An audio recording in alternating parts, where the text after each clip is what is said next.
Prosseguindo, vamos para passagens bíblicas mal interpretadas. Escolhi 3.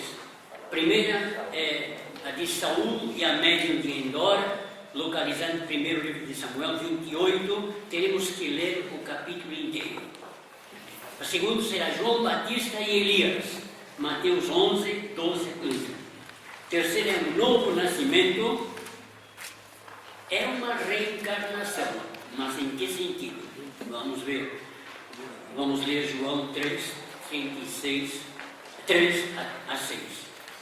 E creio que o tempo não será suficiente para vermos essas 3 passagens. Tem 2 aulas ainda, né? Certo. Entraremos na 4ª, provavelmente vendo a 3ª, e desmascarando a fraude. Importantíssimo para entendermos, na realidade, a fraude que é o Espiritismo. Então, passagens bíblicas mal interpretadas. Vamos ler o primeiro livro de Samuel, capítulo 28, versículos 1 a 25. Temos a leitura do capítulo inteiro. Eu gosto de preparar os estudos por escrito e não sei porquê, tenho feito em conferências, eu tenho feito a leitura da mensagem preparada. Eu sei que antigamente muitos pregadores faziam isso, liam a mensagem que tinham escrito. Eu gosto de fazer isso. Na igreja onde nós nos reunimos, tudo sem uma simplicidade muito grande, eu tenho mais facilidade de me expressar. Mas quando sinto muita responsabilidade, eu gosto de tudo por escrito e depois fazer a leitura. 1 Samuel 28, versículo 1. Sucedeu naqueles dias que, juntando os filisteus os seus exércitos para a peleja, para fazer guerra contra Israel, disse Aquis a Davi: fica sabendo que comigo sairás a peleja, tu e os teus homens. Então Davi disse a Aquis: assim saberás quanto pode o teu servo fazer. Disse Aquis a Davi: por isso te farei minha guarda pessoal para sempre. Já Samuel era morto, e todo Israel o tinha chorado, e o tinha sepultado em Ramá, que era a sua cidade. Saul havia desterrado os médiuns e os adivinhos. Ajuntaram-se os filisteus e vieram acampar-se em Sunem. Ajuntou Saul a todo Israel e se acamparam em Gilboa. Vendo Saul o acampamento dos filisteus, foi tomado de medo, e muito se estremeceu o seu coração. Consultou Saul ao Senhor, porém o Senhor não lhe respondeu, nem por sonhos, nem por Urim, nem por profetas. Mais uma vez, versículo 6. Consultou Saul ao Senhor, porém o Senhor não lhe respondeu, nem por sonhos, pessoalmente, nem por Urim, através do Urim e Tumim que o sumo sacerdote tinha, nem por profetas, nem por outros servos de Deus. Então disse Saul aos seus servos: apontai-me uma mulher que seja médium, para que me encontre com ela e a consulte. Disseram-lhe os seus servos: há uma mulher em Endor que é médium. Saul disfarçou-se, vestiu outras roupas e se foi, e com ele 2 homens. E de noite chegaram à mulher e lhe disse: peço-te que me adivinhes pela necromancia e me faça subir àquele que eu te disser. Respondeu-lhe a mulher: bem sabes o que fez Saul, como eliminou da terra os médiuns e adivinhos, porque pôs minha arma cilada a minha vida para me matares? Então Saul lhe jurou pelo Senhor, dizendo: tão certo como vive o Senhor, nenhum castigo te sobrevirá por isso. Então lhe disse a mulher: quem te farei subir? Respondeu ele: faze-me subir, Samuel. Vendo a mulher a Samuel, gritou em alta voz, e a mulher disse a Saul: por que me enganaste? Pois tu mesmo és Saul. Respondeu-lhe o rei: não temas, que vês? Então a mulher respondeu a Saul: vejo um Deus que sobe da terra. Perguntou ele: como é a sua figura? Respondeu ela: vem subindo um ancião e está envolto numa capa. Entendendo Saul que era Samuel, deixe-me repetir. Entendendo Saul que era Samuel, Saul não viu Samuel. Pelo que ela falou, pela maneira como ela descreveu, uma vestimenta que Samuel costumava usar quando estava em vida, pela descrição que ela fez, ele, Saul, entendeu, deduziu que era Samuel, Entendendo Saul que era Samuel, inclinou-se com o rosto em terra e se prostrou. Samuel disse a Saul: por que me inquietaste, fazendo-me subir? Foi Samuel que falou isto?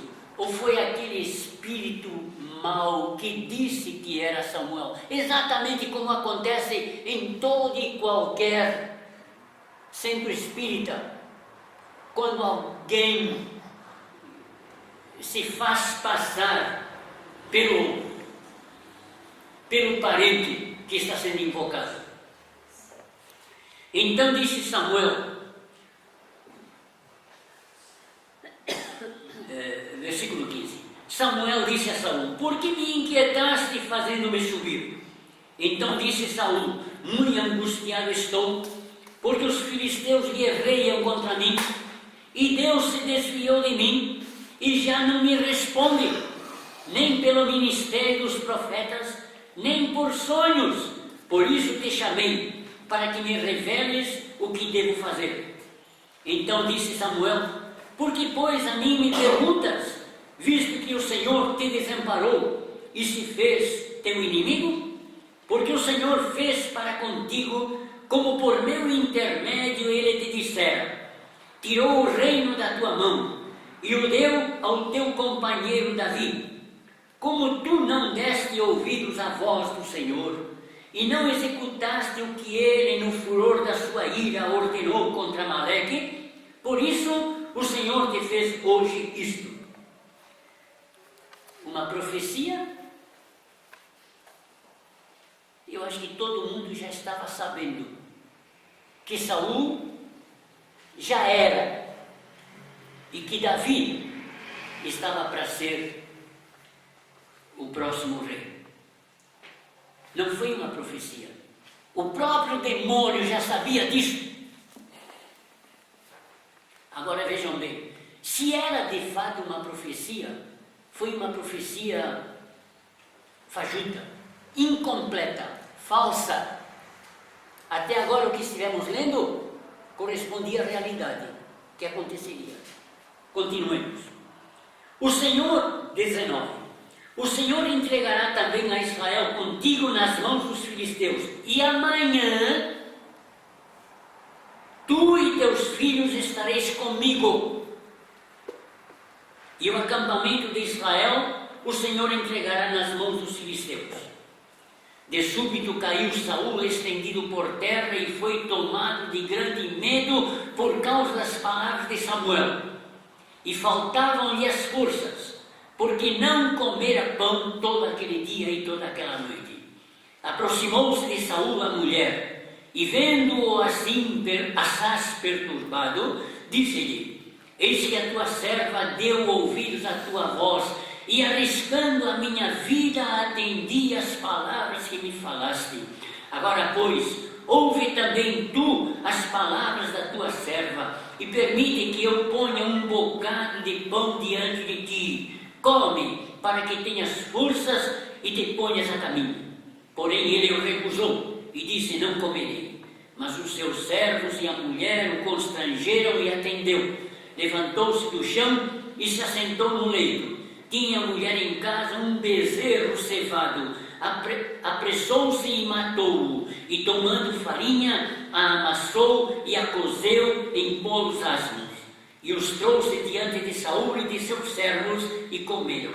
Depois se levantaram e se foram naquela mesma noite. Noite de trevas para Saul. Bom, eu creio firmemente que não foi Samuel que apareceu.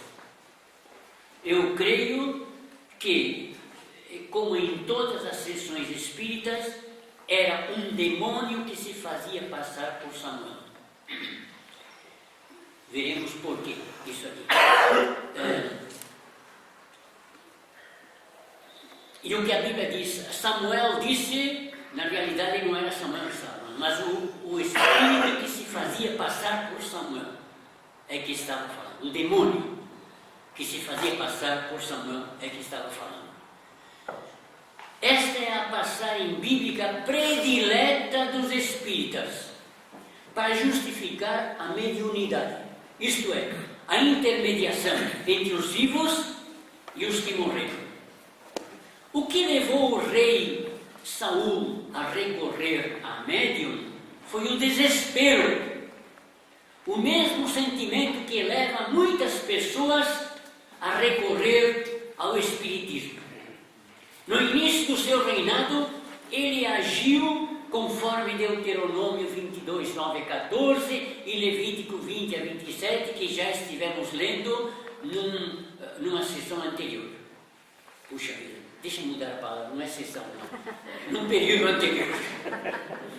Porém, lemos em 1 Samuel 15, 23.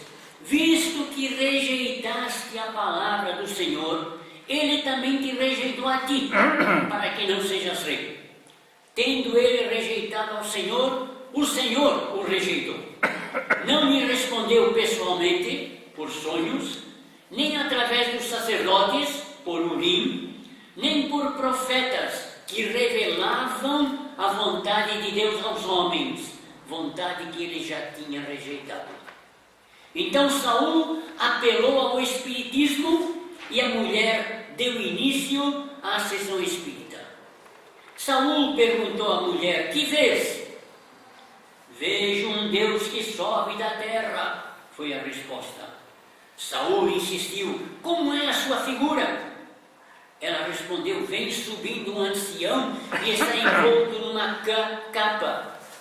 O texto continua dizendo: entendendo Saul que era Samuel, ele apenas deduziu que se tratava de Samuel.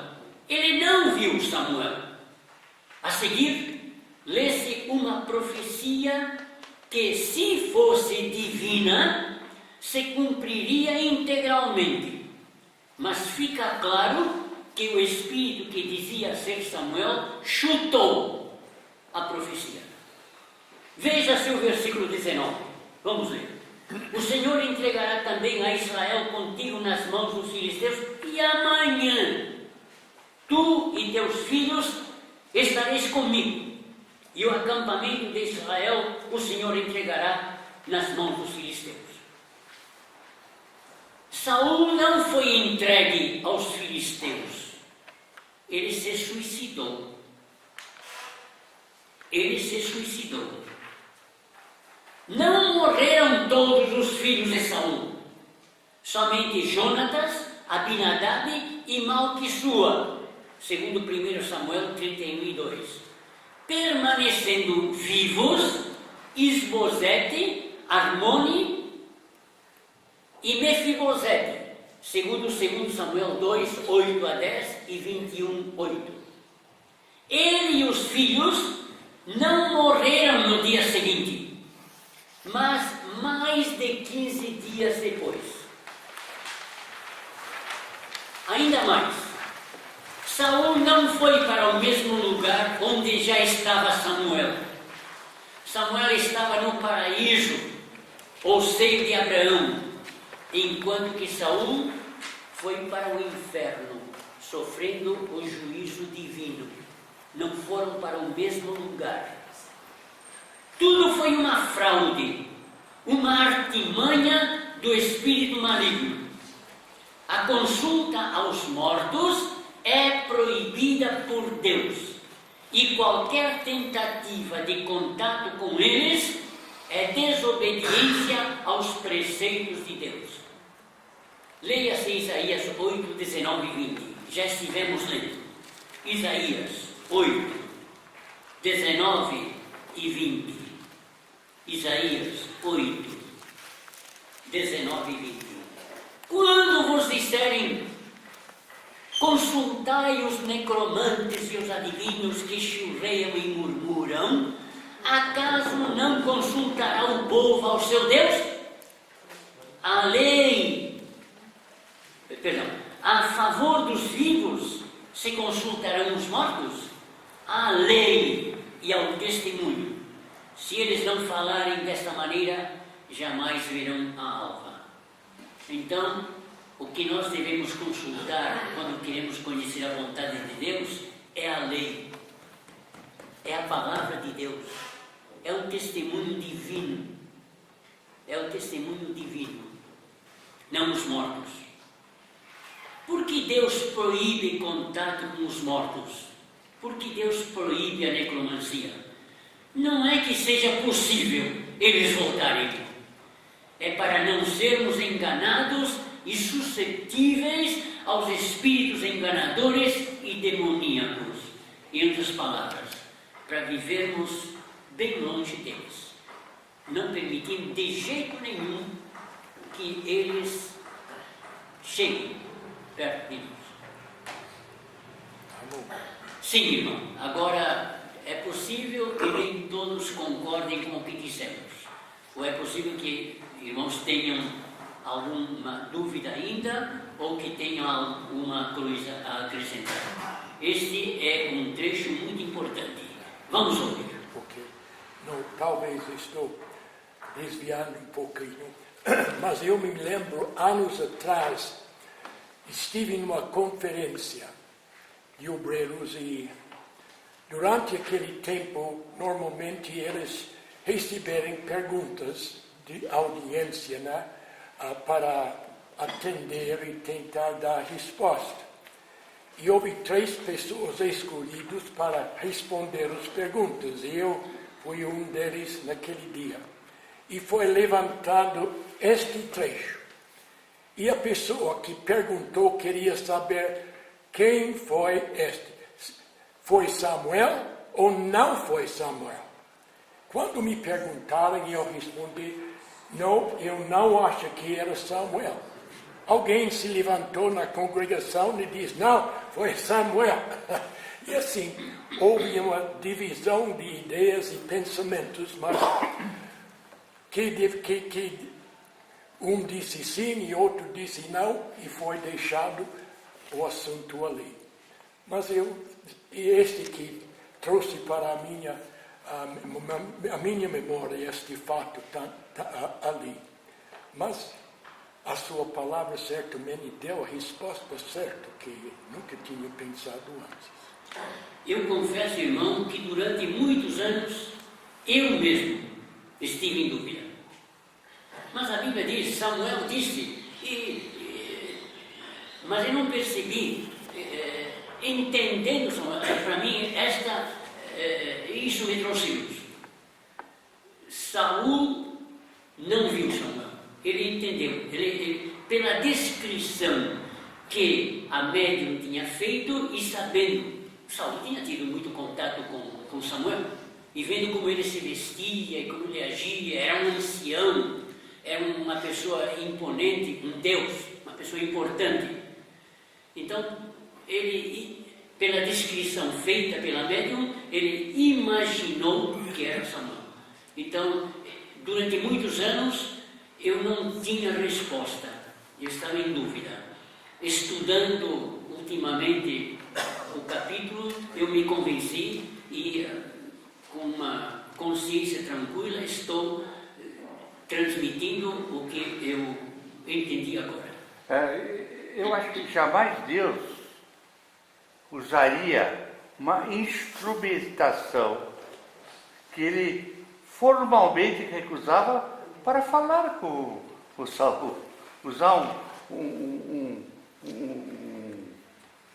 Deus falando como se fosse Samuel, sabendo que Samuel procurou a necromancia para resolver o problema. Como é que Deus falava?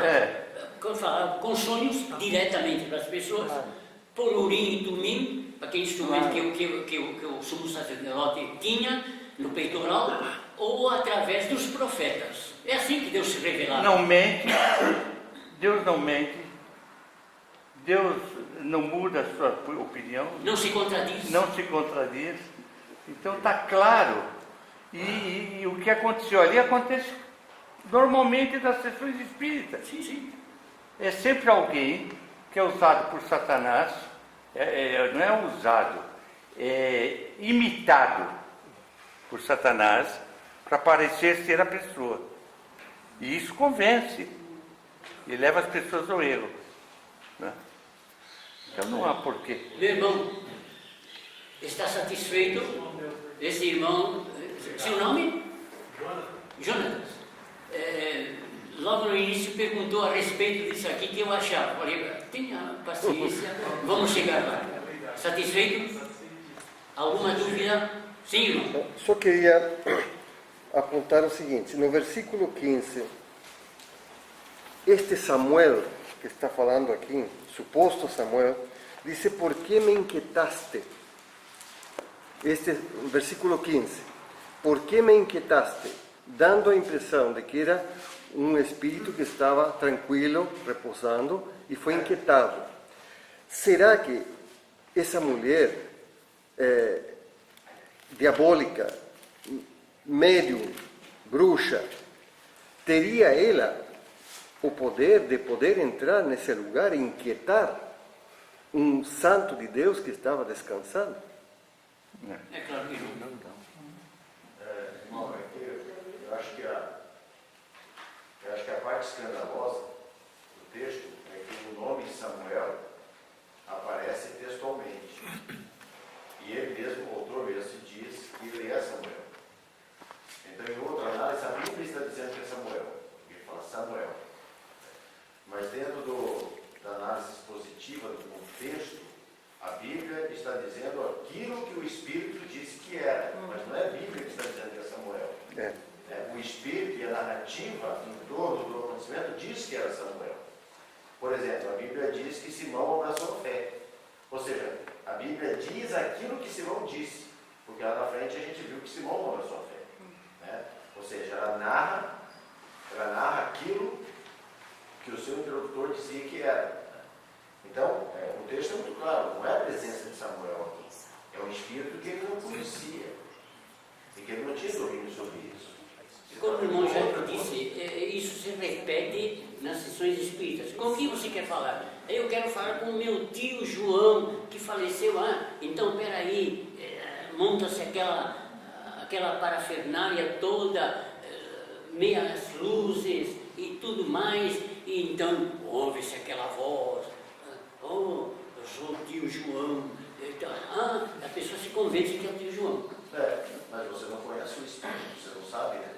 Agora, o Espírito tem conhecimento das pessoas absurdo. As pessoas dão testemunho e dizem, não sei como é que pode me revelar aquilo. Fazia parte da nossa intimidade. Então, realmente, tem uma força espiritual naquilo, não é enganação, teatro. É uma coisa que realmente, não quero dizer em todas. Muitas é teatro mesmo, enganação. Mas em algumas, assim como acontece em muitas igrejas supostamente evangélicas. Né? Mas o que eu gostaria de colocar aqui no texto, se o irmão me permite, é a referência bíblica de Deuteronômio 18:10. Eu acho que não podia focar aqui, porque ela é mais, eu acho que ela é mais objetiva, incisiva, e alusiva a este texto. Que dá tudo isso. Deuteronômio. Deuteronômio 18:10.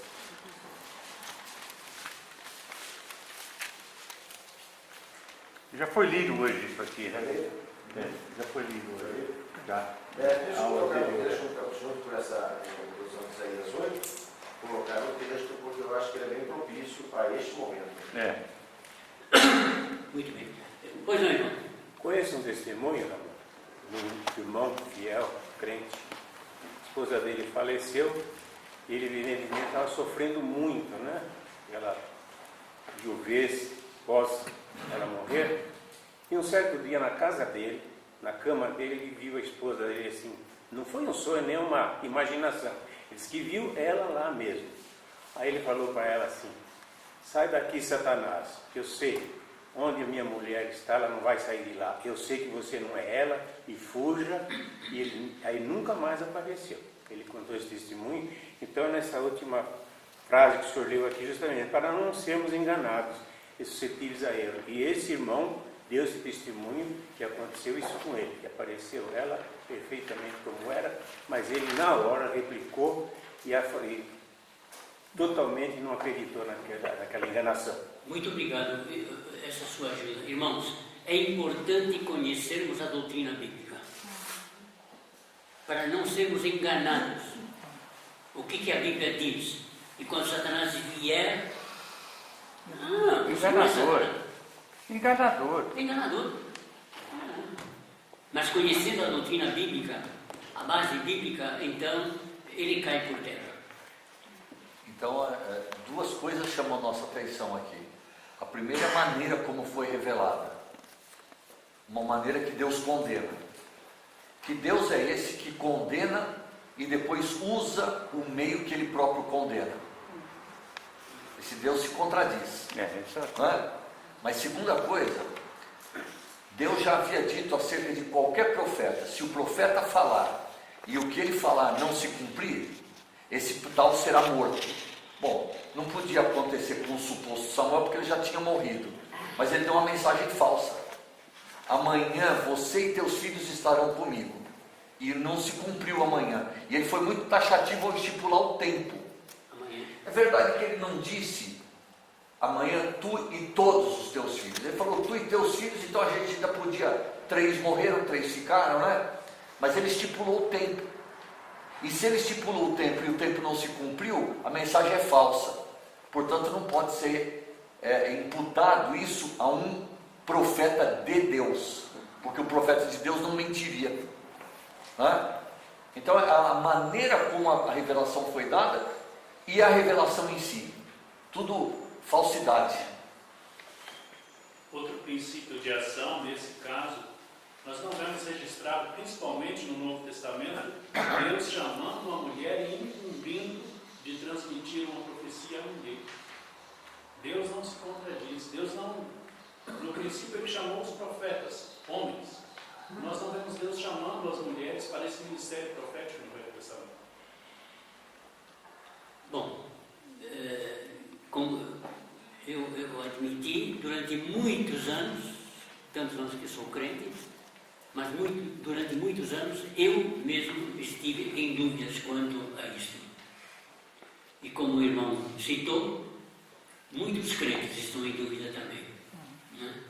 Espero que as igrejas aqui presentes estejam firmes na verdade e os que estão aqui possam passar para outros irmãos que não estão aqui, para que as igrejas fiquem firmes na verdade. A vantagem da eclesiologia é essa. Um ponto interessante. Não foi Deus que foi ao encontro de Saul para fazer essas revelações. Foi o Saul que estava incomodado e foi atrás de uma solução. Era bom. Ela era médium. Por que ela não adivinhou a quem Saul procurou? Então ele falou, Samuel. Então todos os espíritos maus, se vai no espiritismo, eles fazem perguntas, e de acordo com as suas perguntas, eles podem inventar. Porque a mulher disse, é um Deus. Ela não disse que era Samuel. Aí Saul começou a pensar naquilo que Samuel tinha dito. Então ele chegou à conclusão que o fim dele estava próximo. E Samuel disse que Deus tinha tirado ele do reino e ia dar para outro, que era Davi. Então eu acho que ela ouviu as palavras de Samuel e na mente dela, como uma serva do diabo, confundiu a mente de Saul e deu a sua interpretação como sendo Samuel que estava falando, mas na verdade era um Deus. Muito bem. Assunto encerrado? Já foi.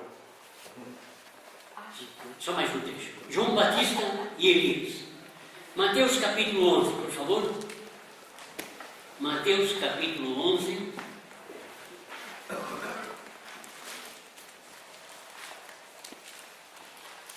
Versículos 12 a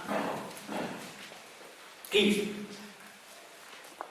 Desde os dias de João Batista até agora, o reino dos céus é tomado por esforço, e os que se esforçam se apoderam dele, porque todos os profetas e a lei profetizaram até João. E se o quereis reconhecer, ele mesmo é Elias, que estava para vir. Quem tem ouvidos para ouvir, ouça. Ele mesmo, quem é ele mesmo? João Batista. Ele mesmo é Elias, que estava para vir. Afirma o Espiritismo que João Batista era uma reencarnação do profeta Elias. João Batista era o profeta Elias, não reencarnado, mas profético.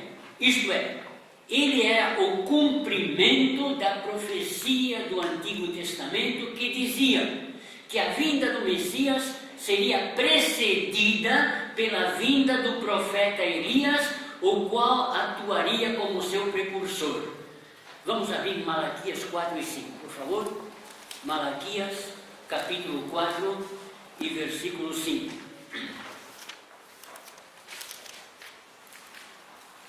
Última página do Velho Testamento, Malaquias 4 e 5. Eis que eu vos enviarei o profeta Elias, antes que venha o grande e terrível dia do Senhor. Palavra de Deus. Eu vos enviarei o profeta Elias. Elias já tinha morrido. E agora em Mateus 10 e 14, se quereis reconhecer, ele mesmo, João Batista, é Elias que estava para vir. Como entendermos esses dois versículos? Os seguintes fatos confirmam o que estamos dizendo. Primeiro, no Monte da Transfiguração, quem apareceu foi Elias e não João Batista. Como seria de se esperar se João fosse a última reencarnação de Elias? Quem é que viveu posteriormente? Elias ou João Batista? João Batista. Então, quem apareceu não foi João Batista, foi Elias. Senão seria uma clonagem. E não João Batista, como seria de se esperar se João fosse a última reencarnação física de Elias. Segundo, para que João Batista fosse a reencarnação de Elias, este precisaria ter morrido primeiro, não é verdade? E o que a Bíblia diz? A Bíblia afirma que Elias nunca morreu. Ele foi levado vivo ao céu, arrebatado num redemoinho, segundo Reis 2 e 11. Então, como entender aqueles dois versículos?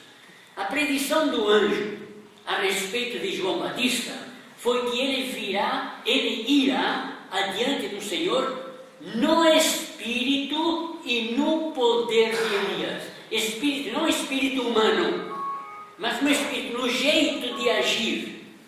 O jeito de Elias agir seria, muito obrigado, seria o mesmo jeito de João Batista agir. João Batista veio no espírito, jeito de agir, um ministério semelhante e no poder semelhante ao de Elias. Isto quer dizer que João Batista desenvolveu seu ministério com a mesma dedicação e poder que Elias o tinha desenvolvido. João Batista cumpriu funcional e profeticamente o ministério do profeta Elias.